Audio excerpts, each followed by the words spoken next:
Rəcəb ayının 27-ci günü mübarək Məbəs bayramı qeyd edilir. Məbəs bayramı Həzrət Muhammed sallallahu aleyhi və alihi və səlləm Peyğəmbərliyə seçildiyi gündür.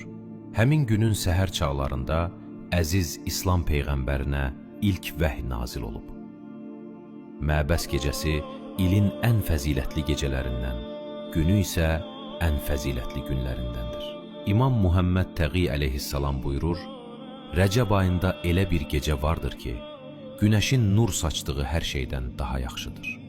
Həmin gecə Rəcəb ayının 27-ci gecəsidir ki, onun səhərində Peyğəmbər məbus olmuşdur. Bizim davamçılarımızdan hər kim bu gecənin əməllərini yerinə yetirsə, 60 il əməlin əcrini aparar. Peyğəmbərin besəti, yəni onun Allah tərəfindən risalət məqamına ucaldılması İslam tarixinin ən mühüm hadisələrindən biridir. Qur'an-ı Kərimin nazil olması da məhz bu zamandan, Peyğəmbərin besətindən, ona ilk vəhyin nazil olmasından sonra başlayır. Besət sözü lüğəvi baxımdan ərəb dilindən tərcümədə ucaltmaq, yüksəltmək mənasına gəlir. Termin olaraq isə besət, Allah tərəfindən bir insanın digər insanların hidayəti üçün göndərilməsinə deyilir.